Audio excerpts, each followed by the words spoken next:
Hey everybody, come on in, come on in. So good to see you. I hope everybody's doing well. Welcome to our weekly Powernomics training. My name is Dr. Boyce Watkins, and I am uh-oh, hold on. And I'm echoing, so that's the first thing I gotta fix.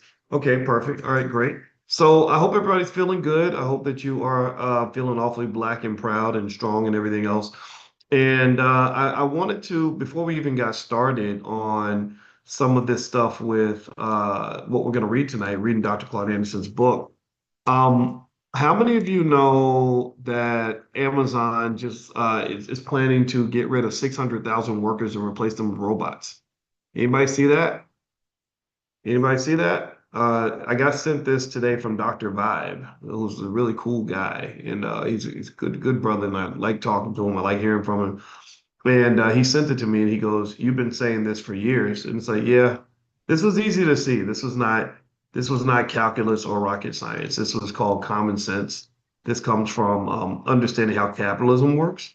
Capitalism don't really care about your kids. Capitalism doesn't really care about doing the right thing. Capitalism kind of, you know, just it's all about making money. That's what it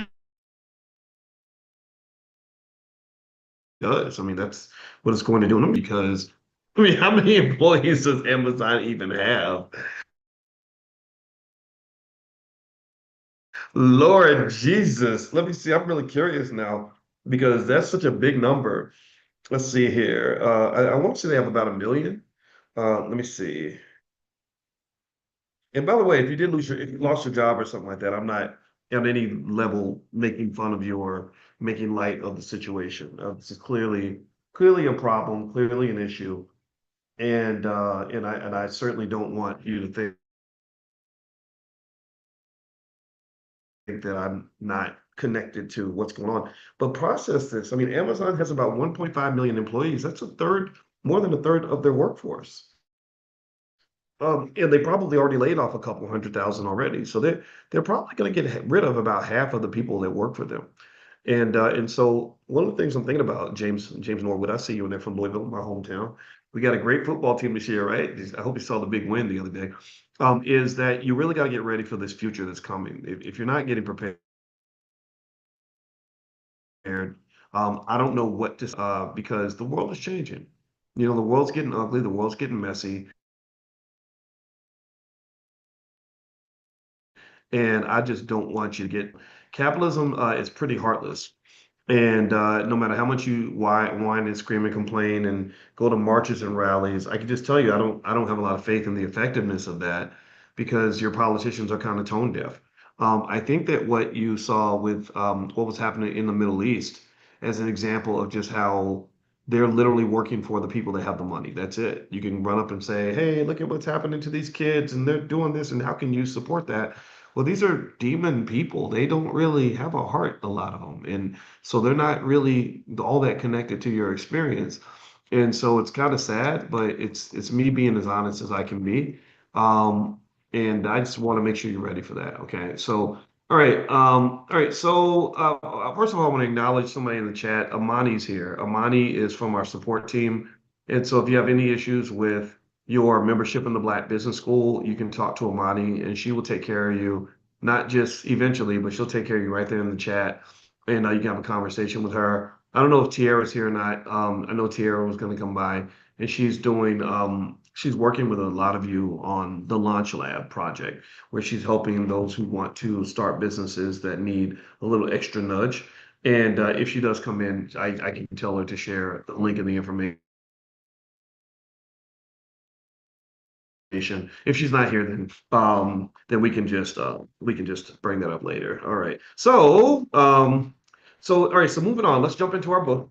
Where the book is called Dirty Little Secrets, and this is going to be crazy because he's actually going to talk about. He talks about mistresses and slave breeding plantations. How crazy is that, right? Just stuff that should never have happened. Dr. Vibe says I'm freezing periodically. Yeah, I don't know what's going on with that, man. Again, maybe it's Amazon. They don't hire all the damn robots, and they're not able to they're not able to actually do their job anymore because the robots keep making everything freeze up. I don't know how to fix that. I don't know how to change that. I could get on a different Wi-Fi, I guess, use my phone or something, but and maybe I'll try that next time just to see if that works. Are you at least able to hear me okay? Like I know I freeze sometimes, but am I coming through at least decently enough that we're able to keep going? Just let me know, yes or no. If it's so bad that if I sound like blah, blah, blah, blah, blah, then that could be bad. Okay, I can hear. Okay, I'm so sorry about that. I don't know what to say except I'm gonna do my best. We're gonna fight through the storm. We made it through 250 years of slavery. We can make it through some bad Wi-Fi. Can I get an amen in the chat? All right. So somebody says, "Am I using 2G or 5G?" I'm using my home Wi-Fi. It's supposed to be super fast, and it's Atlanta, and Atlanta's like lightning Wi-Fi. We got high tech up in here. And my wife and I, we spend some of our time in Atlanta, and we also we live in Chicago too. So, but anyway, with that said, on page 58 of the book, Dirty Little Secrets, I jumped around the book, by the way. I didn't read through it all sequentially because I just go for the good stuff. And this is the part about the vice president's black mistresses, plural mistresses. Thomas Jefferson and possibly Washington were not the only leaders to consort with black women. Rome, well, I mean, but can you really blame walk past y'all? So come on now, come on. So, I mean, so I can't get mad at him for that. Just, I mean, I'm gonna compete with you. You know, I might try to stop you, but I can't get mad at you for that. Romance between whites and blacks occurred at all social levels and classes. Richard Johnson, the vice president during Martin Van Buren's administration, had long and scandalous affairs with a procession of black women. So a large number of black women. So he liked black women a lot, and he was sleeping with a whole bunch of them. In his assignations, I thought it was assassinations. In his assignations, like assignations, Johnson displayed honesty rarely seen among other national leaders engaged in such conduct. Rather than veil his private life in a shroud of secrecy and shame, the vice president freely acknowledged that he was the father of two daughters by a black slave named Julia Chin. So he was claiming his mixed babies. Having inherited Chin from his father, what the hell? That didn't even sound right. So his daddy passed the slave to him. I don't know if his daddy was also sleeping with the slave or not. But he inherited Chin from his father. Johnson took her as his mistress housekeeper, but he had the courage to introduce her to white society as his wife. Huh? What do y'all think? Y'all think that's okay? Or I mean, it's just kind of bad because just the idea that you own her from the beginning, you ain't supposed to own people. So I think that kind of makes him still the devil, even though he's not as devilish as the other little demon people, right? So I guess that must be it, right? Like it's like, okay, so yeah, so that I guess that's all we can say is that I don't know. This is page 58, Dirty Little Secrets. If someone asks about the page, if you could answer in the chat, I'd appreciate it. All right, so page 58, Dirty Little Secrets. The website is powernomics.com. All right, so it says here, um, in seeking his accept, wait, so let me keep going. Sorry. Not only did he acknowledge the children he had by Chin, he paid for their support and saw to it that they received an excellent education. Does that make it any better? Is he one of the good white folks? All right. In seeking acceptance for his relationship with a black woman, Johnson was ahead of his time. When he attempted to introduce his daughters into white society, they were snubbed, of course. Johnson's daughters eventually married white men to whom he bequeathed his property. The scandal of his affairs with a black mistress shocked the country, but Johnson, remember he was vice president at the time, ignored the attacks in negative public opinion. He refused to give up his political career and he refused to give up his political career, his daughters, or his black mistress. The relationship did not end until Julia Chen died of cholera in 1833. I think the only thing about this story that bothers me is not just the fact that he owned his mistress, which is just a whole different level of pimping, right? That's a problem. I mean, even pimps don't own you, right? That makes you the bad guy. But I really wonder how Julia Chen felt about this, right? I'd love to know her perspective. These are my kids. I'm taking care of my babies, taking care of my woman, I guess as best as a slave master could. but you're still her master. You inherited her from your father, which says to me that she did not, she was not there voluntarily, most likely, right? If she remained his slave, she was not there. So she did not make a choice to be there herself, right? Which right there invalidates the relationship, in my opinion. I think if she were a free black person, I would completely be okay with the relationship because it sounds like it's love and like any other context. So it says here, despite his honesty, Johnson's behavior was not entirely enlightened. Chin's death failed to quench his passion for black females. It may, in fact, have inflamed it. So she put something on him. So now he was apparently chasing lots of black women. He immediately began another affair with a young slave woman of mixed blood that lasted for years. After being elected vice president by the U.S. Senate, Johnson took his third slave mistress, who proved unfaithful, running away with an Indian lover. So she wasn't there voluntarily either. So that is, yeah, that's some Diddy stuff. That's some human trafficking. So she ran away with her the man she wanted, the Indian man. So he was furious at being jilted. So he pursued, captured, and sold the young woman back into slavery. All right. So verdict is that he wasn't nothing but a pimp, except a terrible pimp. He was a demon pimp. So there we go. Demon pimp. Johnson then took as his lover the next thing to his enslaved paramour, her younger sister. So he dates one slave, she dies. He gets another one, she runs off to the Indian. He starts dating the second slave woman's younger sister. Is that making sense to y'all? Are y'all following the story? Let me know if you're following. I know that there's a little bit of freezing. If you can hear me, just give me a quick yes. Let me know that you're able to follow what's happening here. Are you getting this? Okay. All right. So yeah, I can't fix the freezing. That's you got to call Jeff Bezos about that because apparently Amazon Web Services is messing up the Wi-Fi. So let's see here. So even though she was only 16, so this is some Epstein stuff, he lived openly with the young woman for years. Johnson's political connections and reputation as a wealthy slaveholder sheltered him from reproach for his insatiable appetite for black mistresses, allowing him to become vice president of the United States. So this man had he had a big thirst for black women, and it was unquenchable, and he was executing at every available turn. All right, there we go. Thank you so much, Mr. Vice President. All right, by the way, Amani put the link in there for the All Black National Convention. Now, in case you don't know, the convention is going to be in Brooklyn. At at at worst, like Brooklyn's expensive, y'all, by the way. I want y'all to know that. My whole team is freaking out because they're like, we didn't know Brooklyn was so expensive, Boyce. Why did you run your mouth? And I'm like, I'm sorry. The Holy Spirit told me to go to Brooklyn. And so we're going to go to Brooklyn, but we may have to go across the river. So if you live in Brooklyn, just know you might have to go across to Jersey where it's a little bit cheaper. But we're still going to do the convention in that area. Okay. So I want to be transparent about what's going on. They can be black-owned business, and you want to get some marketing for your business. We have sponsorships at different levels that will allow you to sign up for if you have a business. If you want to get some attention, we'll make sure you're whole. We'll hook you up. But we're not really out here looking for big corporate sponsors. We don't want Wells Fargo sponsoring the All Black National Convention, none of that nonsense. But people in the B1 community are allowed to be sponsors, and then really we only market the convention to B1, the B1 community. We don't get on BET and tell every black person within a 100-mile radius to come. In a way, it's a little bit like going to Harvard. Harvard doesn't want everybody that can read or everybody that can write or everybody that can do math. They want everyone who understands what the culture is about. So that's where we're going. Now, someone says, why not do it in Philly?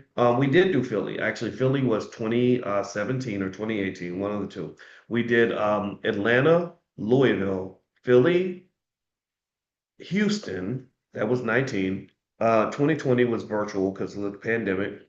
21 was Orlando. 22 was Charlotte. 23 was Atlanta. 24 was Chicago. 25 was Atlanta again. Yeah, because we partnered with the Black Business League. So that's the 10-year history of the convention. Yeah. Chicago was nice. Wasn't the money? I had a lot of fun. I had fun. I had fun at every convention. It's always it's really an amazing experience. Anybody who's been there, say something in the chat about your experience if you could, so that those who are not sure will just know that it's a hell of a time, and you feel nothing but love. Like the best way to describe the All Black National Convention is it's just black love at its finest. It's black love, black freedom, black wealth, black power, black everything, black family. It's just more like because it's the right energy. It's like, look, everybody wants the best for you. Everybody wants to love on you and make sure that you're happy and well and secure and moving forward. You're going to get that at the convention, 100%. So anyway, moving on. All right. So this one's titled. This is page 59 of the book Dirty Little Secrets by Dr. Claude Anderson. His website's powernomics.com. That's where you can get a copy. This one's titled "Not With My Pig, You Don't." What they doing with somebody's pig? It says the confusion of colonial race wars was not unlike the views on justice and bestiality. While tolerating the sexual peccadilloes of white male slave owners toward their black female slaves, who were classified by law as less than human and equal to a beast of the field. Colonial society imposed the death penalty on anyone caught, or in some cases simply accused, of indulging in sex with farm animals, beasts of the field.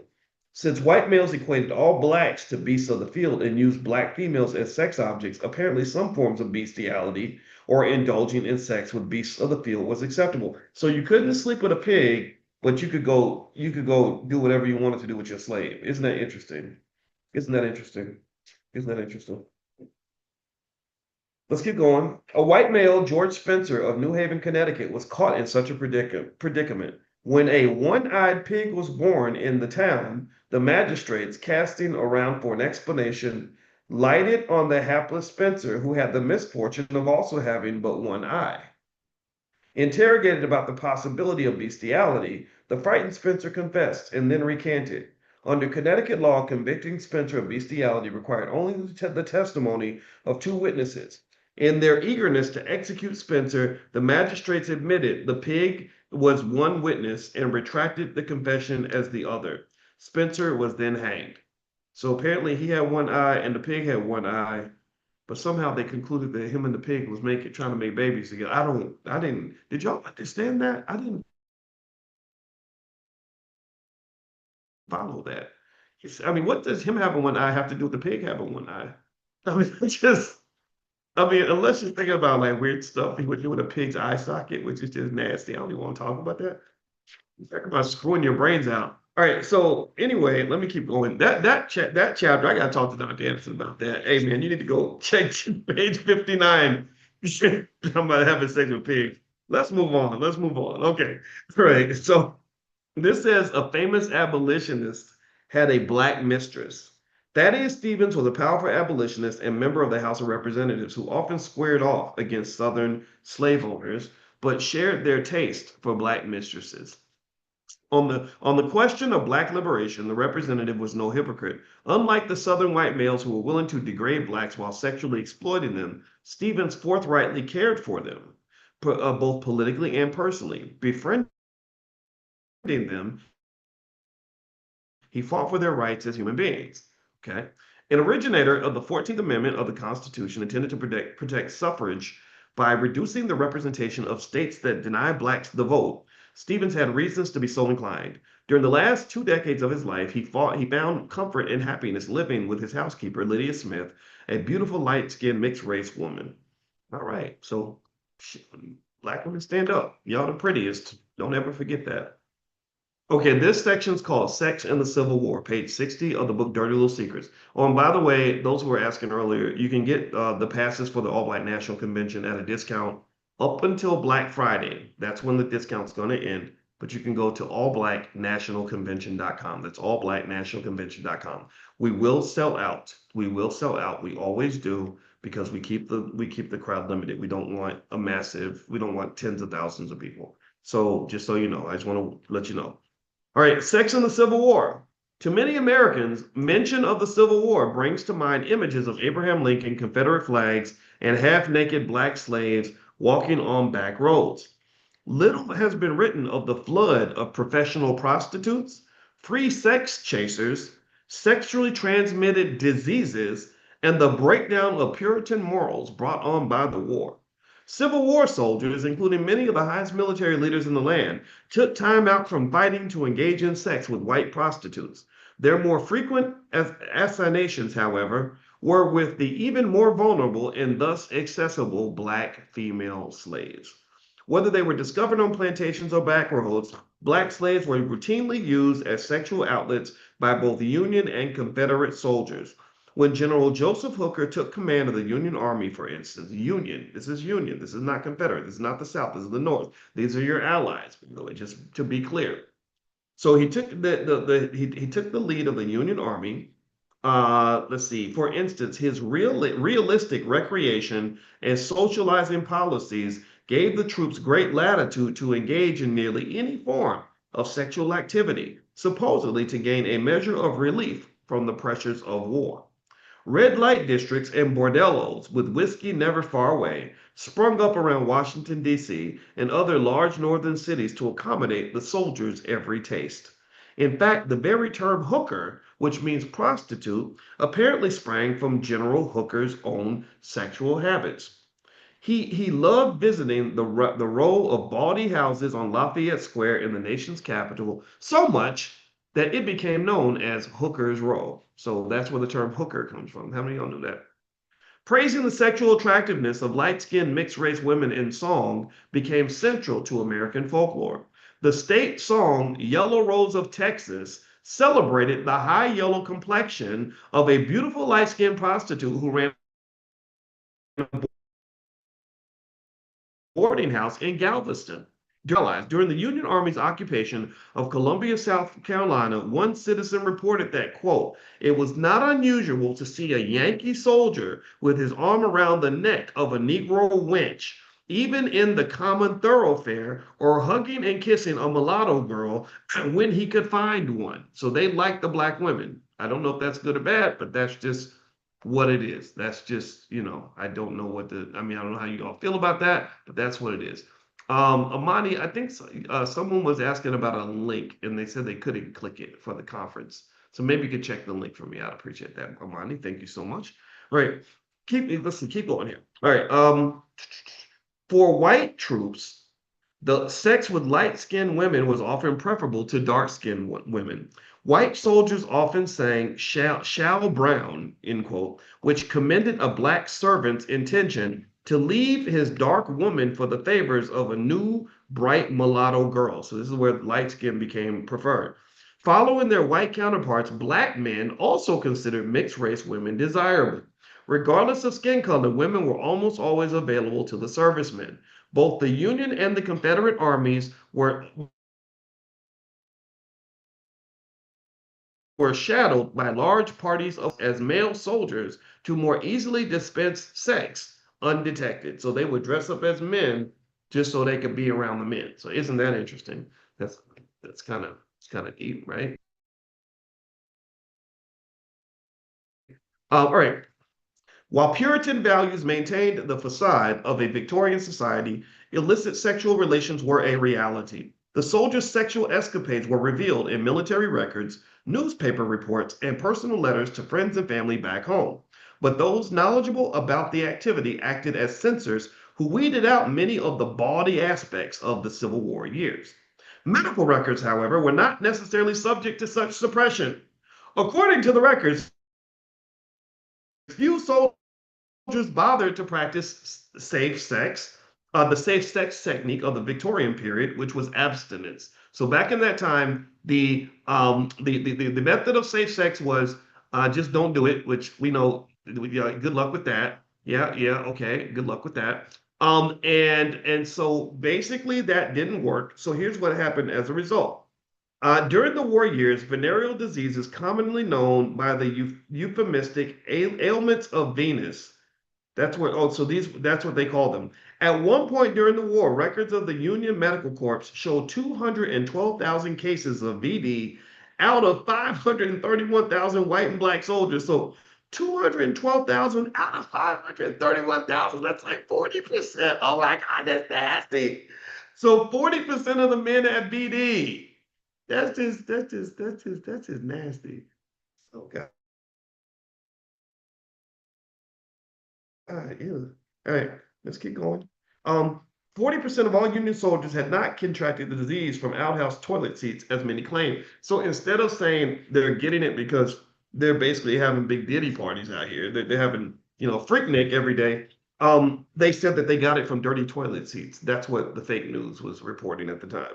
The official medical records of Confederate soldiers were equally alarming. Confederate, these are the South. These are not your allies, especially since penicillin had yet to be invented. In 1861, one Confederate artillery battery reported that 13 of its 45 men, nearly one-third, were hospitalized for venereal diseases.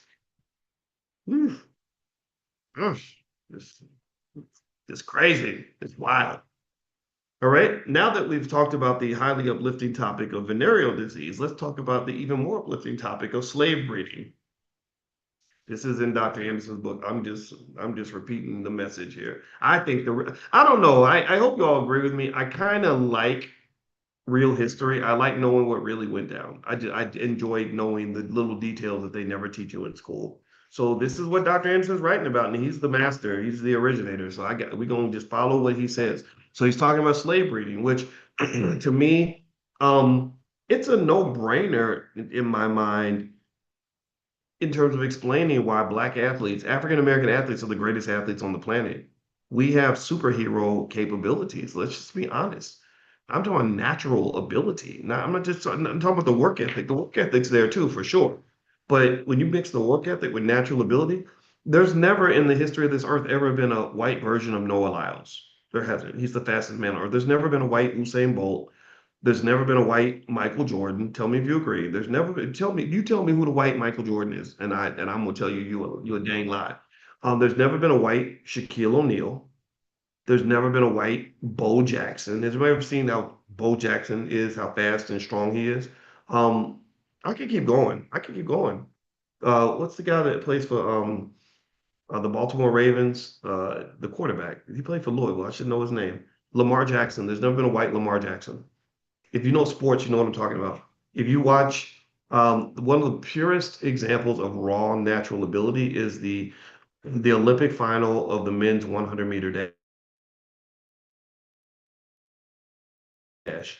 Go watch of the World Championships or the Olympics. You will almost never see a person in there who's not black.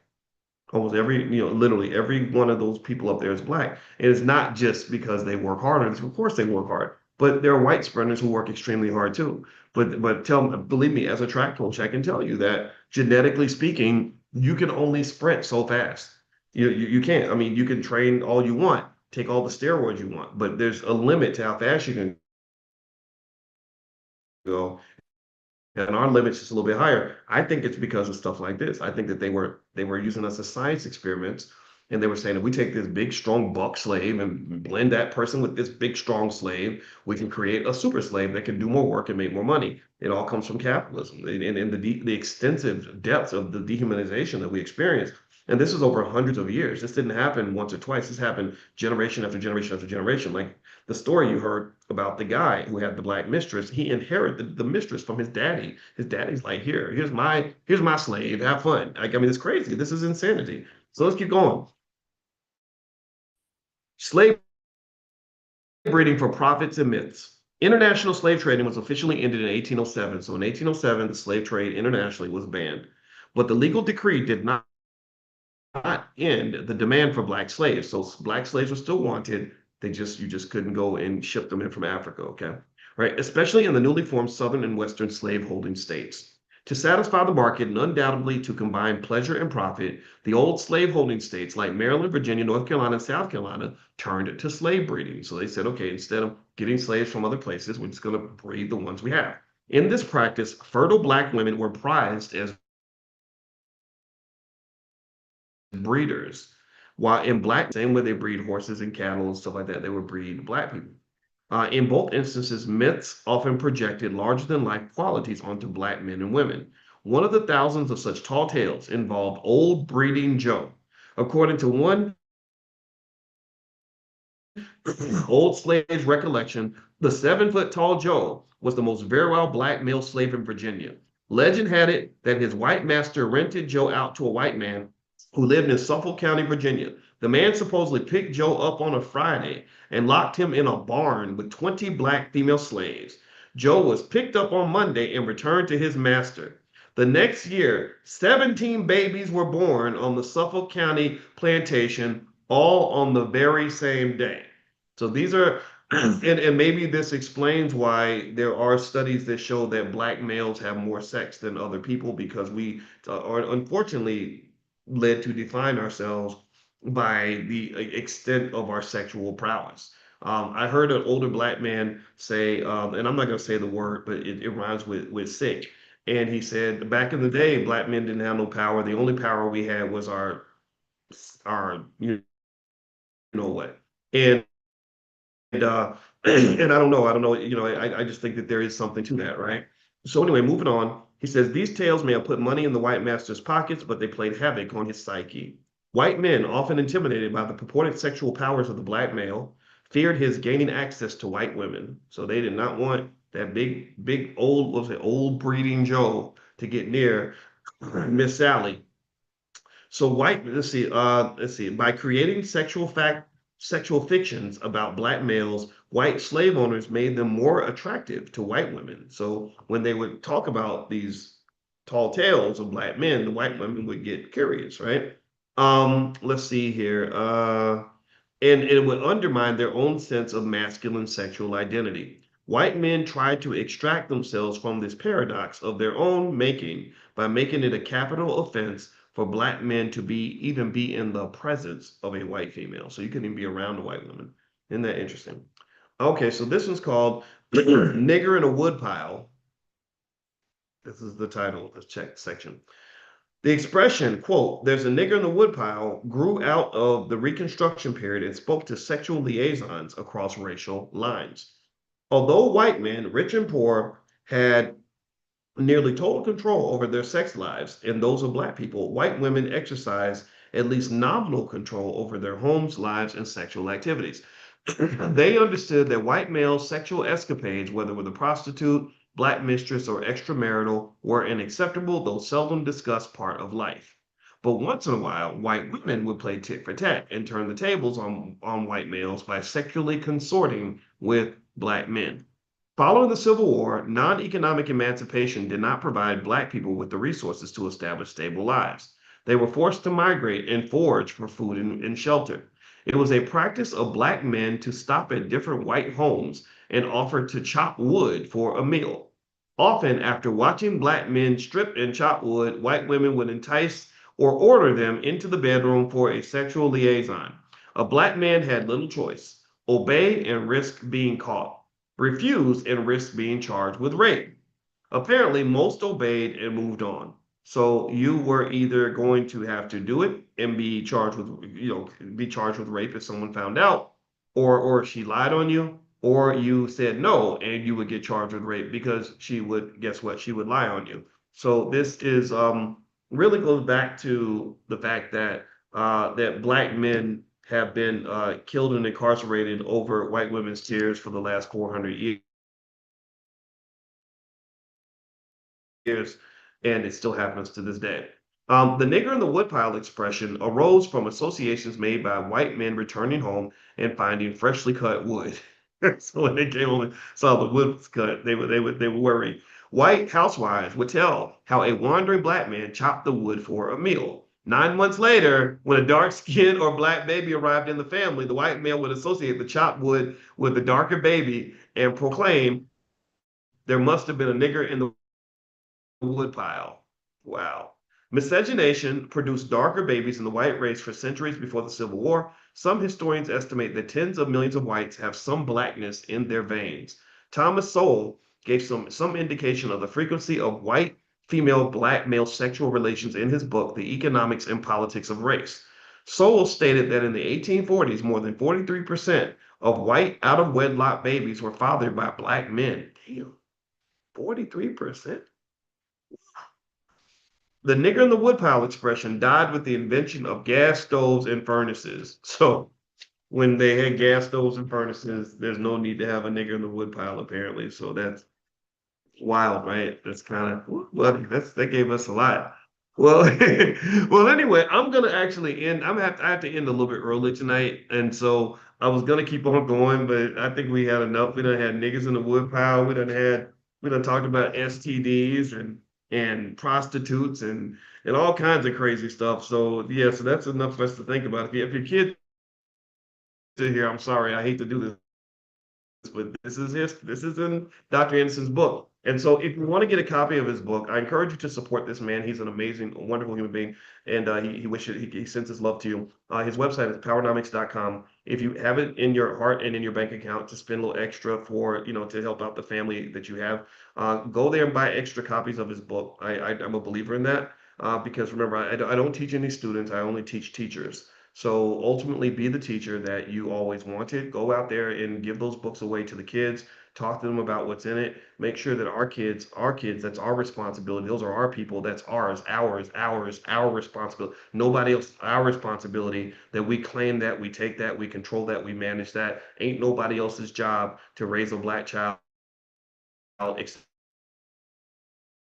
for black people. Ain't nobody else's job to educate a black child except for black people. It is our job to give them wealth, power, success. Everything that they have is going to come from us. Do we agree on that? Can we agree on that instead of sitting around waiting for Superman and hoping for the best and Lord Jesus and praying and begging and all, asking people to do stuff for us? No, I want to do it ourselves. We've got the firepower, and if we do it, we're going to do it right. We're going to do it right. They need to be educated right. And if you let somebody else do the job you're supposed to be doing, they're gonna do it wrong. So go do it. Do that. Any kid that comes in your space, anybody that wants to learn, educate them. That's the thing I'm asking you to do. That's the favor to me and to yourself and to the community and to the person that you're talking to. So let's go get it. Let's not be scared. Let's make it happen. All right. So I'm out of here. Again, if you want to join the convention, you go to allblacknationalconvention.com. It's going to be the weekend of October 16th in Brooklyn, and that's allblacknationalconvention.com. In addition to that, if you want to take a look at our flashcards and workbooks for kids and my book, The 10 Commandments of Black Economic Power, I can sign a copy and send it to you. You can go to drboycebooks.com. That's drboycebooks.com. So I say thank you also, Amani, for your help. I appreciate you as well. Amani is part of our support team. And if you have any questions about anything you have going on in the Black Business School, anything you want to ask about or get help with, just email support@theblackbusinessschool.com. That's support@theblackbusinessschool.com. All right, I'll see you guys.